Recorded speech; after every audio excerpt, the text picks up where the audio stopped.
Hi hello ನಮಸ್ತೆ friends, ನೀವು ನೋಡ್ತಾ ಇದ್ದೀರಾ tech world with Panika YouTube channel. Friends, ಇವತ್ತಿನ ನೋಡೋದ್ರಲ್ಲಿ ವಿದ್ಯಾಧನದಲ್ಲಿ ಸ್ಕಾಲರ್ಶಿಪ್ ಯಾವ ಥರ ಅರ್ಜಿ ಸಲ್ಲಿಸಬೇಕು, ಸರೋಜಿನಿ ದಾಮೋದರ್ ಫೌಂಡೇಶನ್ ವತಿಯಿಂದ ವಿದ್ಯಾಧನ ಸ್ಕಾಲರ್ಶಿಪ್ ಯಾರಿಗೆ ಅಪ್ಲಿಕೇಬಲ್ ಆಗುತ್ತೆ, ಮತ್ತು 10,000 ಇಟ್ಕೊಂಡು 75,000 ರೂಪಾಯಿ ಕೂಡ ಸ್ಕಾಲರ್ಶಿಪ್ ಅಮೌಂಟ್ ಕೂಡ ಬರ್ತಾ ಹೋಗುತ್ತೆ. ಸೊ ಯಾವ ಥರ ಅರ್ಜಿ ಸಲ್ಲಿಸಬೇಕು ಮತ್ತು ಅದ್ರ ಜೊತೆಗೆ ಏನೇನು ಕಂಡೀಷನ್ಸ್ ಇದೆ ಅಂತ ಸಂಪೂರ್ಣವಾಗಿ ತಿಳಿಸ್ಕೊಡ್ತಾ ಹೋಗ್ತೀನಿ.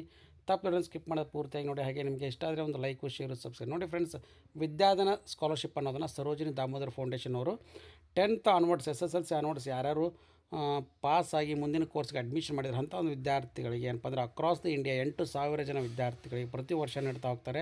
ಅದರಲ್ಲಿ ಕರ್ನಾಟಕ ರಾಜ್ಯ ಕೂಡ ಇದೆ. ಕರ್ನಾಟಕ, ತಮಿಳುನಾಡು, ಪಾಂಡಿಚೇರಿ, ಆಂಧ್ರ ಪ್ರದೇಶ, ಗುಜರಾತ್, ಮಹಾರಾಷ್ಟ್ರ, ತೆಲಂಗಾಣ, ಗೋವಾ, ಒಡಿಸ್ಸಾ, ಜಾರ್ಖಂಡ್, ಪಂಜಾಬ್ ಎಲ್ಲ ಸ್ಟೇಟ್ನಲ್ಲಿ ಕೂಡ ವಿದ್ಯಾರ್ಥಿ ಅರ್ಜಿ ಸಲ್ಲಿಸ್ಬೋದು.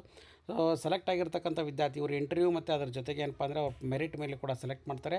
ಸೊ ಟೆಸ್ಟ್ನು ಕೂಡ ಕಂಡಕ್ಟ್ ಮಾಡ್ತಾರೆ. ಅದರಲ್ಲಿ ಸೆಲೆಕ್ಟ್ ಆಗಿರ್ತಕ್ಕಂಥ 10,000 ರೂಪಾಯಿ ಹಿಡ್ಕೊಂಡು 75,000 ರೂಪಾಯಿ ಕೂಡ ಸ್ಕಾಲರ್ಶಿಪ್ನ ನೀಡ್ತಾ ಹೋಗ್ತಾರೆ. ಇಲ್ಲಿ ಕಾಣ್ತದೆ ಪ್ರತಿ ವರ್ಷವೂ ಕೂಡ ಒಂದು ಸಾರಿ ಸೆಲೆಕ್ಟ್ ಆದರೆ ನಿಮ್ಮ ಕೋರ್ಸ್ ಮುಗಿಯೋರು ಕೂಡ ಅಮೌಂಟ್ನ ನಿಮ್ಮ ಅಕೌಂಟಿಗೆ ಜಮಾ ಮಾಡ್ತಾ ಹೋಗ್ತಾರೆ.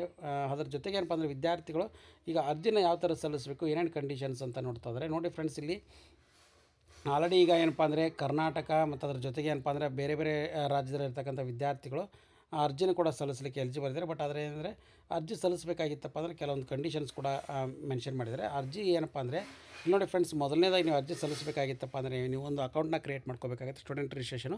ಸೊ ಇಲ್ಲಿ ಸ್ಟೂಡೆಂಟ್ ರಿಜಿಸ್ಟ್ರೇಷನ್ ಮಾಡ್ಕೋಬೇಕಾಗಿತ್ತಪ್ಪ ಅಂದರೆ ನಿಮ್ಮ ಇಮೇಲ್ ID ಮತ್ತು ಅದ್ರ ಜೊತೆಗೆ ನಿಮ್ಮ ಫಸ್ಟ್ ಹೆಸರು, ಲಾಸ್ಟ್ ನೇಮನ್ನು ಎಂಟ್ರಿ ಮಾಡಿಕೊಂಡು ಪಾಸ್ವರ್ಡ್ನ ಕೂಡ ಕ್ರಿಯೇಟ್ ಮಾಡ್ಕೊಂಡು ಕನ್ಫರ್ಮ್ ಪಾಸ್ ಮಾಡ್ಕೊಂಡು ರಿಜಿಸ್ಟರ್ ಮಾಡ್ಕೋಬೇಕಾಗುತ್ತೆ. ಒಂದು ಸರಿ ರಿಜಿಸ್ಟರ್ ಆದಮೇಲೆ ಆ ವಿದ್ಯಾರ್ಥಿಗಳಿಗೆ ಇಮೇಲ್ ಐಡಿಗೆ ಒಂದು ಇಮೇಲ್ ಐಡಿಗೆ ಪಾಸ್ವರ್ಡು ಮತ್ತು ಅದರ ಲಾಗಿನ್ ID ಇಮೇಲ್ ID ಏನಿದೆ ಅದು ಬರುತ್ತೆ. ಸೊ ಅದನ್ನು ಎಂಟ್ರಿ ಮಾಡಿಕೊಂಡು ಅಪ್ಲಿಕೇಬಲು ರಿಜಿಸ್ಟರ್ ಆಗಿರ್ತಕ್ಕಂಥ ವಿದ್ಯಾರ್ಥಿಗಳು ಲಾಗಿನ್ ಆಗಬೇಕಾಗುತ್ತೆ. ಸೊ ಇಲ್ಲಿ ಇಮೇಲ್ ID ಪಾಸ್ವರ್ಡ್ನ ಹಾಕಿ ಲಾಗಿನ್ ಆದಮೇಲೆ ವಿದ್ಯಾಧನ ಸ್ಕಾಲರ್ಶಿಪ್ಗೆ ಓಪನ್ ಆಗುತ್ತೆ.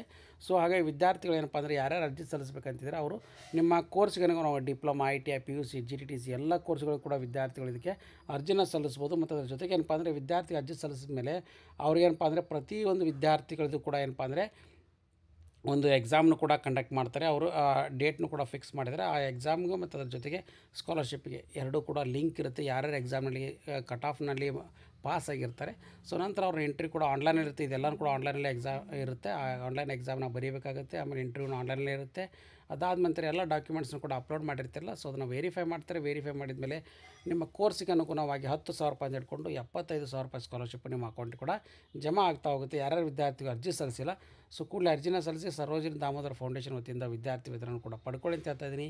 ಸೊ ಹಾಗಾಗಿ ಇದೆಲ್ಲ ವಿದ್ಯಾರ್ಥಿಗಳು ಇದೆ. ಸೊ ಹಾಗಾಗಿ ಯಾರ್ಯಾರು ವಿದ್ಯಾರ್ಥಿ ಅರ್ಜಿ ಸಲ್ಲಿಸಬೇಕಂತಿದ್ದಾರೆ ಇದೊಂದು ಬಿಗ್ ಅಪ್ಡೇಟು.